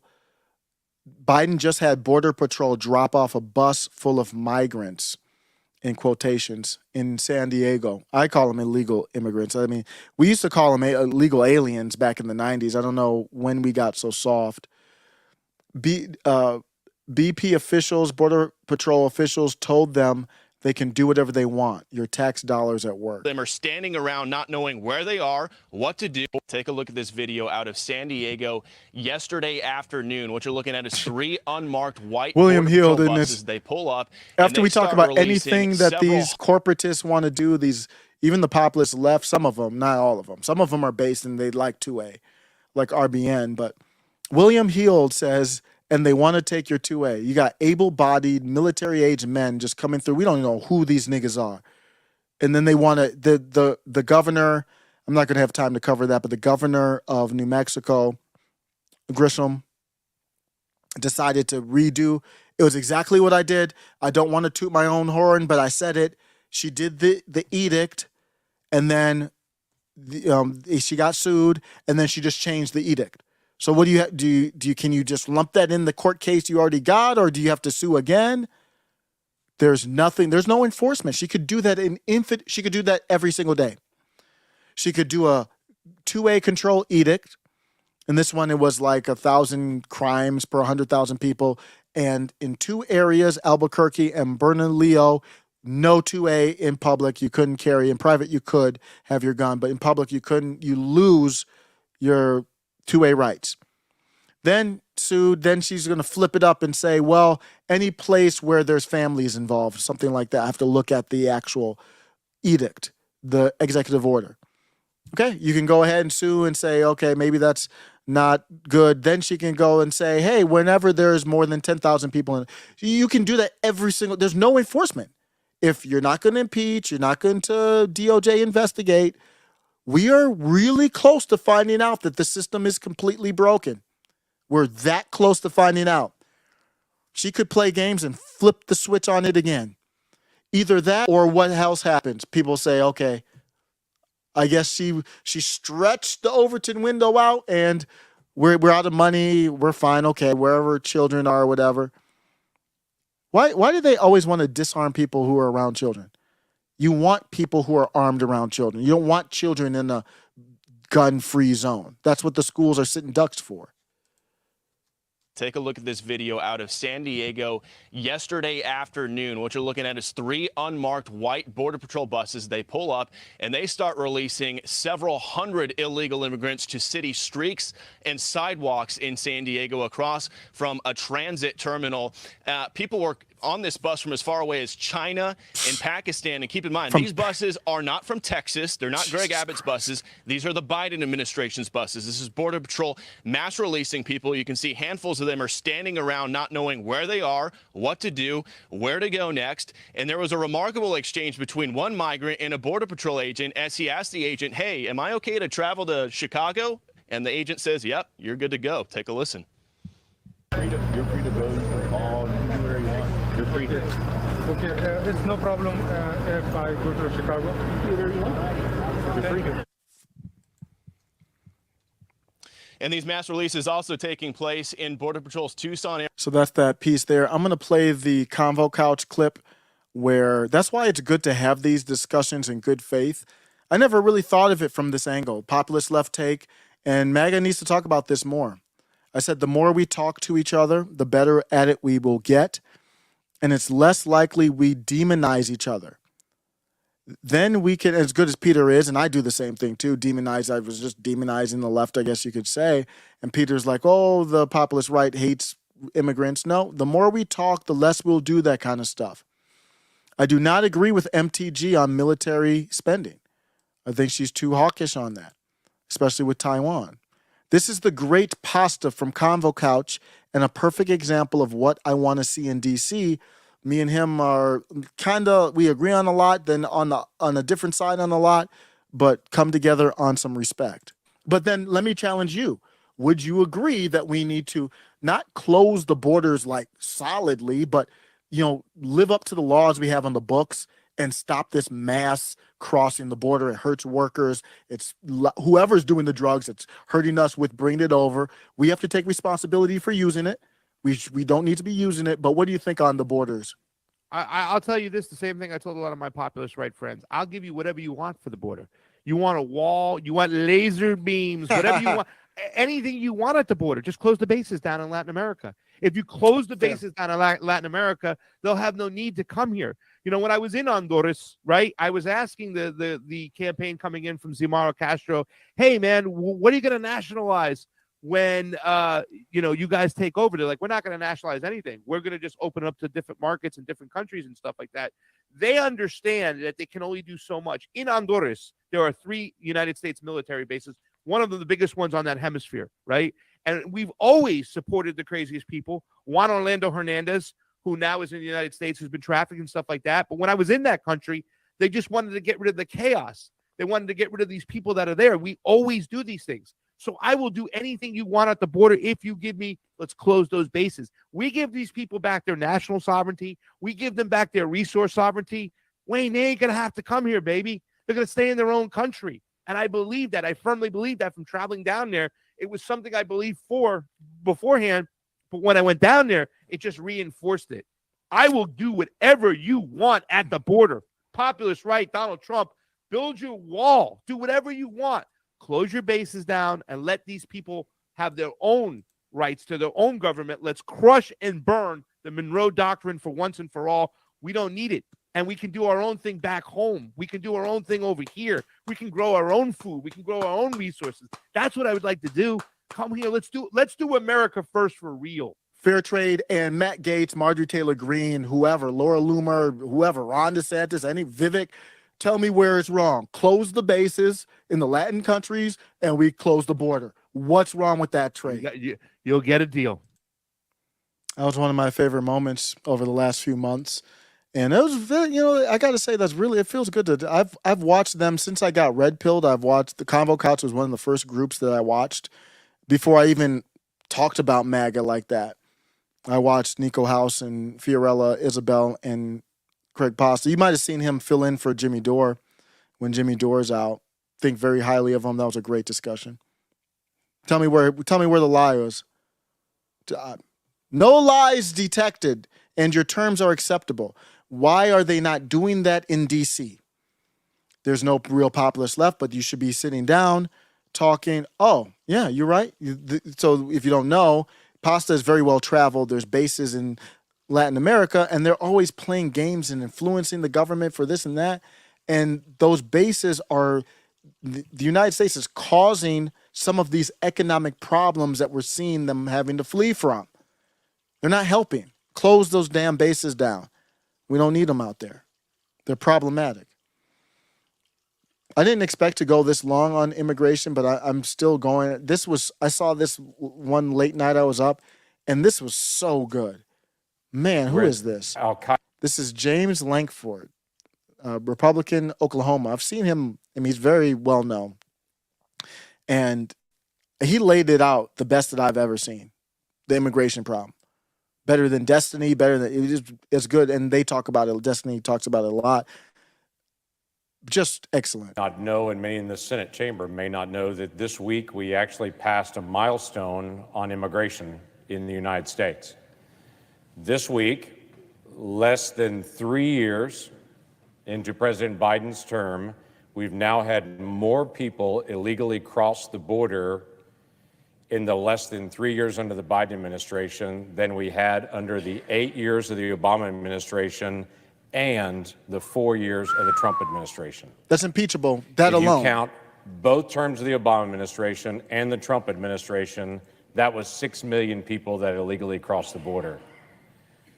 Under this president, in less than 3 years, not 12, in less than 3, we now have had more than 6 million people illegally cross the border. We had a hearing this week, DHS folks, to be able to talk about what in the world's going on. We met not with the policymakers, because the policymakers won't meet with us. Damn. We met with the folks that are on the line to say, what is the process? How are things actually working? Listen to this. What steps are actually taken? He's got a roadmap and then there. What happens from here? Also had the opportunity to be able to look at some of the budget issues and other things that are coming up, which I'll explain later. But I wanted to be able to walk through where we really are right now and what's really happening on the border. Because since the expiration of Title 42, in the days that followed that in May, the administration announced, look, the numbers are dramatically down. And for a month, the numbers were down some. But then they popped right back up, so much so that the Washington Post last week had a headline that read, highest number of illegal family crossings in the history of the country was in August of this year. Now, most folks just turned away, and they heard the administration say, look, the numbers went down, and so they looked away from what's happening at the border, but our numbers are at the highest ever. Those are the ones and we know of. The complication of how they're actually being treated is the highest ever. So let me walk through some of the things that came up in the hearing that I want to be able to walk through on this, because when you cross the border illegally at this point, there's lots of options there, and the options are designed by the Department of Homeland Security and by the White House not to deter people from crossing the border, but to facilitate a more rapid crossing. So there's multiple processes that have been set up that are entirely new. Let me give you one. If you come to the port of entry, you can now, before you get to a port of entry on the southern border, actually check in ahead of time to make your process of checking in faster. It's an app that you can get on your phone called the CBP One app. If you download that app, you fill out the form where you're from, then when you get to the border, you'll be expedited through the process at the port of entry and released into the country. If you're one of those folks that have filled out the app and have gone through, you'll be quickly screened. According to the testimony that we heard yesterday, 90% of those folks are released almost immediately into the country, and within 30 days, they have a work permit. Now, these are not folks that have applied for a visa. These are not folks that have gone through the H-1B or H-2B or any of those processes. These are not folks that have actually gone through the formal process of getting a work permit. These are folks that have come from all over the world, have filled out an app right before they came across the border, and then they were facilitated. If I didn't know better, I would think there's some type of global agenda going on. Right into the country. And if you think these are folks that are coming in from Guatemala and Honduras and Mexico, more than 150 countries have crossed the border this year.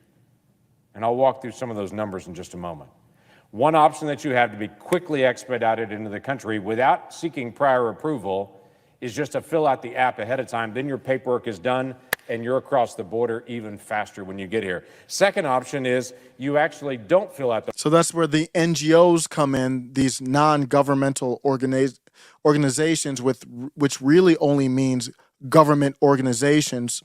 They give them cell phones. So they don't have phones. They're paying these coyotes. And then these organizations who get money from the federal government. So it's very similar to social media, whatever. The government can't do it directly, so they pay these through other ways. They fund them, and then they hand out goods and phones and all that kind of stuff. This is not an accident. This whole thing is planned. The form. You just show up at the port of entry and say, I didn't fill it out ahead of time. The response at that point is, it'll take you a little bit longer to process. Several hours more time to be able to go through and fill the things out.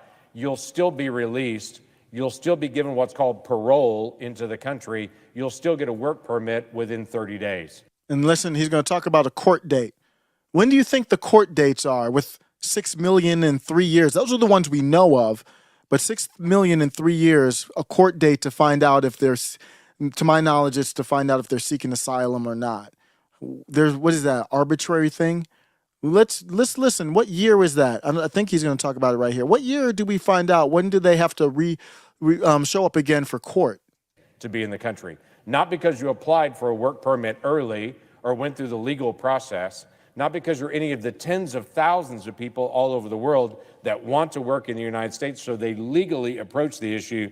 These are folks that just cross at a port of entry, either filling out ahead of time or just filling it out when you get there, quickly expedited, unlimited numbers. Third group are the folks that actually come between the ports of entry. These are the folks that didn't cross. These are the folks that came through the open desert or swam across the river in the Rio Grande. These are the folks that crossed, got into the country. Some of them bolted and ran from Border Patrol. Some of them turned themselves in. It just kind of depends on where they are. These individuals, not between the ports of entry, haven't done anything ahead of time. Now, they're treated much different. These individuals are actually picked up between the ports of entry, taken to a Border Patrol station where they process their paperwork, they fill out all the information, and then they release them into the country. But the consequence is, because they didn't come at a port of entry, it's going to take them 2 months to get a work permit. 2 months, not 1 month. So, let me review. If you come at a port of entry, no matter who you are, no matter where you're from, they'll check and see if you're on a terror watch list, and if you're not on the terror watch list, then they're just going to allow you in. They'll set up a court hearing, whether you cross between the ports of entry or whether you cross at the port of entry. They'll set up a court hearing for you to be able to plead for asylum or to be able to ask for your parole extension or whatever that may be, or what they call a change of status. Well, let's just do some of those court hearing dates here to be able to walk through where we are. If you come between the port of entry and you ask for asylum as soon as you cross the border and you're caught somewhere in the desert, and you say, I want to plead asylum, I have fear in my country, they'll line up a hearing after you're released into the country, and let's say you want to go to New York City. You can go to anywhere you want to. If you say, I want to go to New York City, and that's where I want to land, over 100,000 people recently have asked to go to New York City. So they transferred, they go to New York City. Right now, they'll set up the next hearing date for you. And let me look at the list here. The next hearing date for you to get a hearing on your asylum claim and your notice to appear is in October of 2032. October 2032. That's the next open hearing date.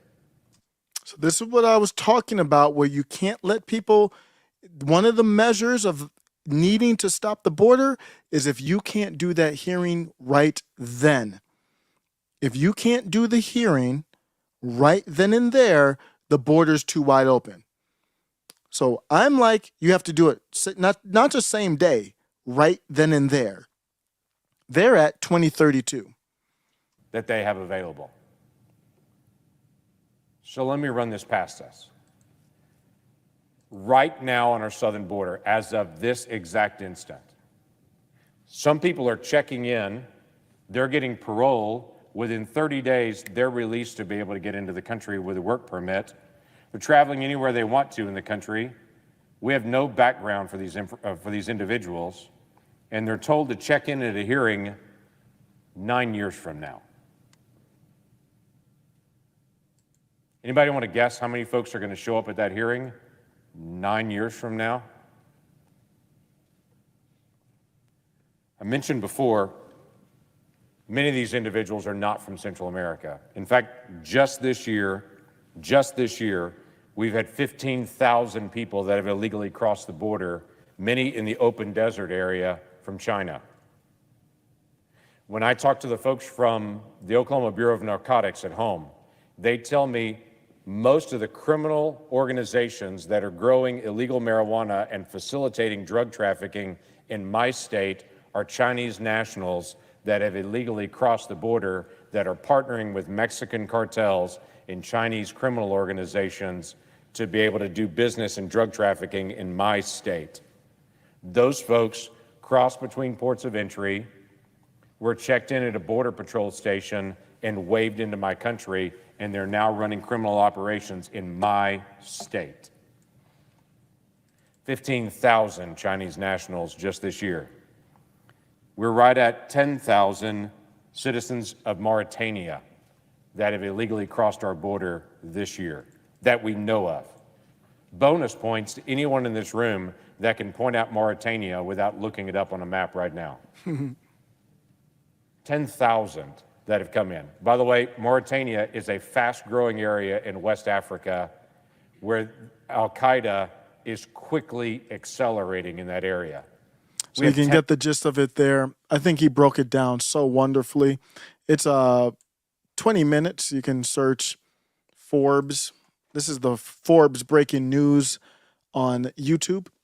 And it's James Lankford reveals shocking illegal immigration milestone under Biden. That's a great, yeah. I mean, that really helped me kind of, I think there's more complications to it than that, but those are the three main ways. And that kind of helps paint the picture for where the problem is, what the problem is, and what needs to change. So I really like that. I'm going to be out. Thanks, everybody. I think, did I miss a story? I always have to double check. I think I got them all. I was going to do one silly story on, not silly, but Destiny. Maybe that one will just leave it on the cutting room floor. The First Amendment is now a video game that's having to do with Elon Musk and the algorithm. I was going to talk about Oprah potentially too, but I'll leave that on the cutting room floor. I like to kind of leave on a positive note. I actually don't have a positive note to leave on, but that happens sometimes. Let's take a look and see here. I'm just looking to see if I have anything saved, anything funny or something. Let's leave it out with President Trump when he's talking about Melania and Barron, who is I think he's 9 feet tall. Let's leave it out. I'm going to do this. I think this might be a positive clip. I haven't even heard this clip, so hopefully it is positive. But thanks if you took a second to join just LeBron in his basement. I appreciate you. Just visit, if you want to, visit middlemaga.com. I'm going to clean up some articles, get those up. I want to get more articles going. I've been doing well with them, but it's been almost like a month since I've really put another one up there. So I just want, the quality has to be good. So I'm not going to put one up there just to put one up there. But appreciate everybody. I'm going to play this clip here. I'm going to be out. Yo, this is Yay AI. I love the guy with the funny mustache. I meant this dude Osiris. Middle mega. Haven't seen a lot of Melania lately. How's she doing? And how's Barron doing? Because I know he's senior in high school now. Yeah, he is. He's doing really well. He's in school. She's doing very well. She's very strong, very even-keeled. And she's a very good woman, as you know. She was a very popular first lady. I mean, I go out to rallies and they have pictures of Melania with "We love our first lady" with so many posters, where they're in the audience and they're, because we're getting big people. We had the biggest rallies we've ever had. Can you believe they never put her on Vogue, on the cover of Vogue, and they just put Corinne She was- Jean-Pierre in there? I know. Can you believe it? Can you believe it? She was on the cover of Vogue before she met me. Yeah. And during, but once I said I'm running for president, that was the end of the cover. What's a typical dinner It's like by the for you way, guys? and it's so sad, because but she doesn't care. She's been on the cover of the magazines for a long time, and she was on the cover of Vogue before, and she was actually very friendly with Anna Wintour. But once I ran for politics, that was the end of that, and that's okay. She's a very calm person. It's very interesting, and I think that's what people like about her. Dinners are nice. Dinners are like other people's dinners. You get along. We get along. We actually get along very well. What's happening with Barron? Is he going off to Barron's- college? And how do you choose one? Because they all hate all Republicans, never mind one named Trump. Barron's a very good athlete. He's very tall. He is tall. How tall is he? About 6'8", and he's a good kid. Yeah, he's Damn, a good-looking he's kid. 6'8". He's a good student, great student actually, very good You student. want him to go to Wharton? Where do you want him to go? Well, we're thinking about that right now. Those are the things we're talking about right now. What do you think? Melania is so mysterious to so many. Yeah. What do people misunderstand about her? Well, I think part of the beauty is that mystery. You know, I was with Barbara Walters. She was a great friend of mine, and she was an amazing person. She interviewed me many, many times, and I was on her most exciting Fascinating. people of the most fascinating people of the year. I think more than anybody else. I mean, I was on there a lot. This was even before politics, right? But Barbara was unique, and I said, so you've interviewed everybody. Who is the one that you would like to interview more than anybody else if you could have? She said, that's easy. I said, who? Greta Garbo. I said, you want to interview Greta Garbo? Why? Now, she was a great actress, but you know, I want to be alone. She goes, I want to be alone.